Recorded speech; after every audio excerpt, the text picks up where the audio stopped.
Hello guys, അപ്പോൾ ഇന്നത്തെ ദിവസം ബിരിയാണി ഉണ്ടാക്കാമെന്ന് വിചാരിച്ചു. ബീഫ് ബിരിയാണിയാണ് കേട്ടോ ഉണ്ടാക്കുന്നത്. ജീരകശാല റൈസാണ് എടുത്തിട്ടുള്ളത്. അതൊരു 3 കപ്പോളം എടുത്തിട്ടുണ്ട്. പിന്നെ ബീഫ് ഇതാ നന്നാക്കി കൊണ്ടുവന്നിട്ടുണ്ട്. അപ്പോൾ അതൊന്ന് കഴുകി വൃത്തിയാക്കി എടുക്കാമെന്ന് വിചാരിച്ചു. വാങ്ങിക്കൊണ്ടുവന്നത് ചെറിയ ചെറിയ പീസായിട്ടാണ് കേട്ടോ. പിന്നെ ഞാൻ ഉണരും മുമ്പേ തന്നെ അപ്പച്ചൻ അടുപ്പത്ത് കലത്തിൽ വെള്ളം വെച്ചിട്ടുണ്ടായിരുന്നു. അപ്പോൾ അതിൽ ഞാൻ മസാലകളൊക്കെ ഇട്ടിട്ടുണ്ടായിരുന്നു. പട്ട, ഗ്രാമ്പു, ഏലക്കായ, പിന്നെ നെയ്യും ഉപ്പും കൂടിയൊക്കെ ഇട്ടിട്ടുണ്ട്. പിന്നെ ഇതാ ബീഫ് ഇവിടെ കഴുകി വൃത്തിയാക്കി എടുത്തിട്ടുണ്ട്. അത് നമുക്ക് കുക്കറിലോട്ട് ഇട്ട് കൊടുക്കാം. എന്നിട്ട് ഇതിലോട്ട് മുളക് പൊടി, മല്ലിപ്പൊടി, മഞ്ഞൾപ്പൊടി, ഗരം മസാല, ബീഫ് മസാല, ആവശ്യത്തിന് ഉപ്പും കൂടി ഇട്ട് കൊടുക്കുക. ഈ പൊടികളുടെ അളവൊക്കെ നിങ്ങളുടെ ആ ഒരു അളവ് എത്രയാണോ, നിങ്ങൾ എന്തോരം ബീഫ് എടുക്കുന്നോ അതിനനുസരിച്ചിട്ട് ഇട്ട് കൊടുക്കുക കേട്ടോ. അപ്പോൾ ഞാനിത് 1 കിലോളം ബീഫുണ്ട്. പിന്നെ കുറച്ച് വെള്ളം കൂടി ഒഴിച്ചിട്ട് നമുക്കത് വേവിക്കാനായിട്ട് വെക്കാം. അങ്ങനെ കഴുകി വൃത്തിയാക്കി ഒരു അരമണിക്കൂർ കുതിരാനായിട്ട് വെച്ചിട്ടുണ്ടായിരുന്ന റൈസ് നമുക്കിതാ തിളച്ച വെള്ളത്തിലോട്ട് ഇട്ട് കൊടുക്കാം. എന്നിട്ട് നന്നായിട്ടൊന്ന് ഇളക്കി കൊടുക്കാം. അത് കഴിഞ്ഞിട്ട് കുറച്ച് നേരം കഴിഞ്ഞിട്ട് ഞാൻ വീണ്ടും ഒന്ന് നോക്കിയപ്പോൾ അത്യാവശ്യം ഒരു 1/4 ഭാഗത്തോളം നമ്മുടെ ബിരിയാണി റൈസ് വെന്ത് വന്നിട്ടുണ്ട്. ഇനി നമുക്ക് ഇത് ഊറ്റിയെടുക്കാം കേട്ടോ. ഞാൻ ഈ ഒരു കലത്തിലല്ല സാധാരണ ഉണ്ടാക്കാറ്. അപ്പച്ചൻ വെള്ളം വെച്ചത് കൊണ്ട് പിന്നെ അത് മാറ്റാൻ പറ്റില്ലല്ലോ എന്ന് വിചാരിച്ചിട്ട് അടുപ്പിൽ വെച്ചതാണ്. അങ്ങനെ നമ്മൾ ബിരിയാണി റൈസ് എല്ലാം ഊറ്റിയെടുത്തിട്ടുണ്ട്. ഇനി ഒരു ചീനച്ചട്ടിയിലോട്ട് കുറച്ച് വെളിച്ചെണ്ണ ഒഴിച്ചു കൊടുത്തിട്ടുണ്ട്. അതിലേക്ക് സവാള അരിഞ്ഞത് ഇട്ട് കൊടുക്കുക. എന്നിട്ട് അത് നന്നായിട്ടൊന്ന് വറുത്തെടുക്കാം. ഇതിൻ്റെ ഒരു 1/4 ഭാഗം വറവാകുമ്പോൾ ഞാൻ ഇതിലോട്ട് അണ്ടിപ്പരിപ്പും മുന്തിരിയും കൂടിയും ഇട്ടെടുത്തിട്ട് വറുക്കുന്നുണ്ട്. എളുപ്പപ്പണി ചെയ്തതാണ്. നിങ്ങൾക്ക് ഇത് അണ്ടിപ്പരിപ്പും മുന്തിരിയൊക്കെ സെപ്പറേറ്റ് വറുക്കണമെങ്കിൽ അങ്ങനെ ചെയ്യാം കേട്ടോ. ഇതിൻ്റെ കൂടെ ഇടുമ്പോൾ അത് പെട്ടെന്ന് എല്ലാം കൂടി ഒരുമിച്ചായി കിട്ടും. അങ്ങനെ എല്ലാതും ആയിട്ടുണ്ട്. ഇനി അത് നമുക്കൊന്ന് കോരി മാറ്റാം. അപ്പോൾ നമ്മളിവിടെ സവാള, അണ്ടിപ്പരിപ്പ്, മുന്തിരി എല്ലാതും വറുത്തെടുത്തിട്ടുണ്ട്. ഇനി ബിരിയാണി സെറ്റ് ചെയ്യുന്ന ആ ഒരു പാത്രത്തിലേക്ക് നമുക്ക് സവാളയുടെ ആ ബാക്കിയുള്ള വെളിച്ചെണ്ണ ഒഴിച്ചു കൊടുക്കാം. കുറച്ച് നെയ്യും കൂടി ഇട്ട് കൊടുക്കാം.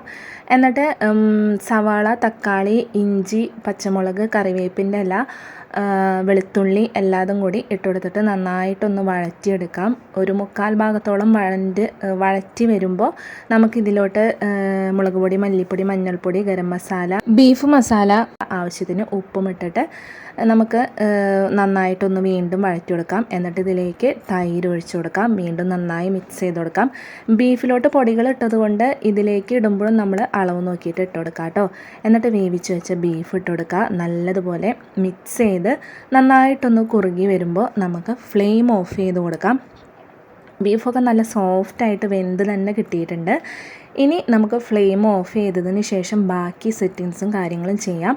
നമ്മൾ മല്ലിയില ഇട്ട് കൊടുക്കുക. എന്നിട്ട് ഇതിലോട്ട് വറുത്ത് വെച്ചിരിക്കുന്ന സവാളയും അണ്ടിപ്പരിപ്പും മുന്തിരിയൊക്കെ ഇട്ട് കൊടുക്കുക. അതിനുശേഷം നമ്മൾ വേവിച്ച് വെച്ചിട്ടുള്ള റൈസ് ഉണ്ടല്ലോ, അത് കുറേശ്ശെയായിട്ട് ഇട്ട് കൊടുക്കുക. ഒരു പകുതിയോളം ഇട്ട് കൊടുത്തതിന് ശേഷം നമ്മൾ വീണ്ടും മല്ലിയില ഇട്ട് കൊടുക്കുക. പിന്നെ സവാളയും അണ്ടിപ്പരിപ്പും മുന്തിരിയും വറുത്തത് ഇട്ട് കൊടുക്കുക. വീണ്ടും ആ പ്രോസസ്സ് ഇങ്ങനെ തുടരുക. ബാക്കിയുള്ള റൈസ് ഇട്ട് കൊടുക്കുക. റൈസ് മുഴുവനായിട്ട് ഇട്ട് കൊടുത്തിട്ടുണ്ട്. വീണ്ടും മല്ലിയിലയും സവാളയും അണ്ടിപ്പരിപ്പും മുന്തിരിയൊക്കെ വറുത്തത് ഇട്ട് കൊടുക്കുക. അതിനുശേഷം ലാസ്റ്റായിട്ട് നമുക്ക് പാലിലോട്ട് കുറച്ച് നെയ്യും കുറച്ച് മഞ്ഞൾപ്പൊടി ഇട്ടിട്ട് തിളപ്പിച്ചതാണിത്. അതും കൂടി ഒഴിച്ചു കൊടുക്കുക. അപ്പോൾ ഒരു കളറും ആ ഒരു നെയ്യിൻ്റെ ആ ഒരു ടേസ്റ്റും കൂടി വരുമ്പോൾ ഒരു പ്രത്യേക ടേസ്റ്റ് തന്നെയാണ്. എന്നിട്ട് നമുക്ക് അടച്ചു വെച്ചിട്ട് ഇതിൻ്റെ മേലെ ആയിട്ട് എന്തെങ്കിലും വെയിറ്റുള്ള സംഭവങ്ങൾ വെക്കുക. ഞാനിതിൻ്റെ മേലെ വെള്ളം വെച്ചിട്ടുണ്ടായിരുന്നു. എന്നിട്ട് സിമ്മിലിട്ടിട്ട് നമുക്കൊരു 5 മിനിറ്റ് ഒന്നും കൂടി ഒന്ന് വേവിച്ചെടുക്കാം. ഇപ്പോൾ നമ്മുടെ ബീഫ് ബിരിയാണി ഇവിടെ സെറ്റായിട്ടുണ്ട്. ഇനി നമുക്കൊന്ന് ഇളക്കി യോജിപ്പിച്ചെടുക്കാം. സംഭവം നല്ല ടേസ്റ്റാണ് കേട്ടോ. ഒരു വെറൈറ്റി ടേസ്റ്റ് തന്നെയായിരുന്നു. കുഴപ്പമില്ല, നമുക്ക് പെട്ടെന്ന് ഉണ്ടാക്കിയെടുക്കാൻ പറ്റുന്ന ഒരു ബീഫ് ബിരിയാണിയാണ്. ഞാനിത് ആദ്യമായിട്ടല്ല ട്രൈ ചെയ്യുന്നത്. ഇതിന് മുന്നും ഒരു വട്ടം ഉണ്ടാക്കിയിട്ടുണ്ട്. പിന്നെ എൻ്റെ ഒരു അഭിപ്രായത്തിൽ ബീഫൊക്കെ കിട്ടുകയാണെങ്കിൽ കുറച്ച് സോഫ്റ്റും പിന്നെ നെയ്യുള്ളതായിരിക്കണം. ബീഫ് നല്ല സോഫ്റ്റായിട്ട് വെന്ത് കിട്ടിയിട്ടുണ്ട്. പിന്നെ എനിക്ക് ഇതേപോലെ മസാല എല്ലാം ചോറിൽ പിടിച്ചിട്ടുള്ള ആ ഒരു ബിരിയാണി ഭയങ്കര ഇഷ്ടമാണ്. ഇവിടെ ഇങ്ങനെ വീട്ടിൽ സെപ്പറേറ്റായിട്ട് ഉണ്ടാക്കുന്നതാണ് എല്ലാവർക്കും കൂടുതലിഷ്ടം. എനിക്കൊരു പൂതി തോന്നിയിട്ട് ഞാനൊന്ന് ഉണ്ടാക്കി ട്രൈ ചെയ്തതാണ് കേട്ടോ. പിന്നെ ഈ ഒരു മുട്ടയുടെ ആവശ്യമില്ല. മുട്ട ഞാൻ കുറച്ചും കൂടി ഒരു അലങ്കാരപ്പണിക്ക് വേണ്ടി ചെയ്തതാണ്. പിന്നെ നമുക്ക് നല്ല ബീഫൊക്കെ കിട്ടുകയാണെന്നുണ്ടെങ്കിൽ ബിരിയാണിയുടെ ആ ഒരു ടേസ്റ്റ് ഒന്നും കൂടി ഇരട്ടിയാവുള്ളൂ. പിന്നെ ഇതിൻ്റെ കൂടെ സാലഡ് ഉണ്ടാക്കിയിട്ടുണ്ടായിരുന്നു, പപ്പടം വറുത്തിട്ടുണ്ടായിരുന്നു. സാധാരണ ബിരിയാണികളിലൊക്കെ മുട്ടയുള്ളത് കൊണ്ട് മുട്ട പുഴുങ്ങിയത് വെച്ചെന്നേ ഉള്ളൂ. മുട്ട വേണമെന്ന് ഒരു നിർബന്ധമില്ല, അല്ലാതെ കഴിക്കാൻ നല്ല ടേസ്റ്റാണ്.